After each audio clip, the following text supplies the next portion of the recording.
எல்லோருக்கும் வணக்கம். இன்றைக்கி பாவக்காய் வச்சு ஒரு டிஷ்ஷுங்க. பாவக்காய் சம்மந்தி எப்படி செய்யலாம்னு சொல்லிட்டு பார்க்கலாம். வாங்க வீடியோக்குள்ளே போகலாம். பாருங்க, சின்ன பாவக்காய் தாங்க எடுத்திருக்கேன். அதுக்கு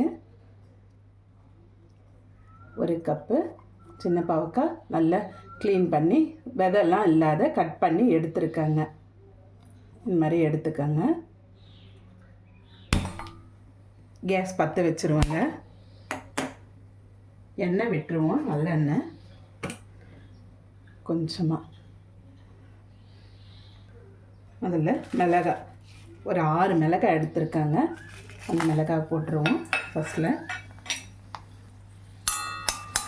பொறுமையாக வறுத்து கொடுங்க. இது தனியாக எடுத்துருவோங்க.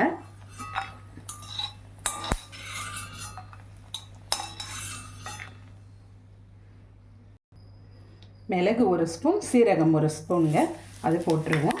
அது கூடவே நம்ம 1 கப்பு தேங்காய் துருவல் வச்சுருக்கோங்க. நல்லா அதுவும் சேர்த்து நல்லா பொன்னிறமாக வறுத்து எடுத்துக்கணுங்க. தேங்காய் நல்லா ப்ரௌனாக வறுட்டுங்க. இது கூடவே ஒரு வெங்காயம், சின்ன வெங்காயம் ஒரு 10 வெங்காயம் தட்டி சேர்த்துக்கோங்க. பூண்டு சேர்த்துக்கலாம். இருங்க, பூண்டு ஒரு 5 பூண்டு தட்டி சேர்த்துக்கங்க. அது கூடவே புளி சேர்த்துக்கங்க. இந்த பாவக்காவும் 1 கப்பு பாவக்காவும் கூடவே சேர்த்துக்கங்க. எல்லாமே பொறுமையாக நல்லா செவந்து வரட்டுங்க. மொறுன்னு வரணும் எல்லாமே. ஒரு கொத்து கறிவேப்பிலையும் போட்டுக்கோங்க. பொறுமையாக செய்யணுங்க, இல்லைன்னா அடி பிடிச்சிட்டா டேஸ்ட்டு நல்லா இருக்காது. சிம்லேயே வச்சு கலந்து கொடுங்க. பாருங்கள், கலர் சேஞ்ச் ஆகுது பாருங்கள். இப்போது இதுக்கு தேவையான அளவு உப்பும் கொஞ்சம் 1/2 டீஸ்பூன் நாட்டு சர்க்கரையும் சேர்த்துக்கோங்க. இந்த கலந்து பாருங்கள், இப்படி செவந்து வந்திருக்குது பாருங்கள். எல்லாம் மொறுன்னு ஆயிடுச்சு. இந்த ஸ்டேஜில் கொஞ்சமாக பெருங்காயம் சேர்த்துப்போங்க. கொஞ்சம் பெருங்காயம் நல்லா கலந்து கொடுத்துட்டு மிளகாய் போட்டு நம்ம அரைச்சி எடுத்துக்கலாங்க. மிளகாவை சேர்த்துருவோம். முதல்ல வறுத்து வச்சோம் இல்லைங்களா, அந்த மிளகாவை. இப்போ கேஸ் ஆஃப் பண்ணிடலாங்க.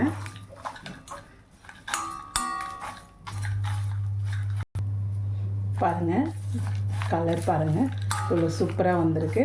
இப்போ ஆறின பிறகு நம்ம அரைச்சி எடுத்துக்கலாங்க. நல்லா கொரப்பாக அரைக்கணுங்க, நைஸாக அரைக்கக்கூடாது. இப்போ மிக்சியில் போட்டுருவாங்க. இப்போ அரைச்சி எடுத்துட்டு காமிக்கிறேங்க உங்களுக்கு. பாருங்கள், அரைச்சி எடுத்துட்டேன். இப்போ இந்த பாத்திரத்தில் மாற்றிடுவாங்க. நீங்களும் இதே மாதிரி ட்ரை பண்ணி பாருங்கள். நல்லா இருக்குங்க. சூடான சாதத்துக்கு போட்டு சாப்பிட நல்லாயிருக்கும். சூடான சாதத்துக்கு 1 ஸ்பூன் இந்த பொடியும் நெய்யோ நல்லெண்ணெயும் ஏதோ கலந்து சாப்பிட்டோம்னா சூப்பராக இருக்குங்க டேஸ்ட்டு. நீங்களும் ட்ரை பண்ணி பாருங்கள். உங்களுக்கு இந்த வீடியோ பிடிச்சதுன்னா லைக் பண்ணுங்கள், ஷேர் பண்ணுங்கள், கமெண்ட் பண்ணுங்கள், மறக்காமல் சப்ஸ்கிரைப் பண்ணுங்கள். தேங்க்யூ. நல்ல டேஸ்ட்டாக இருக்குங்க.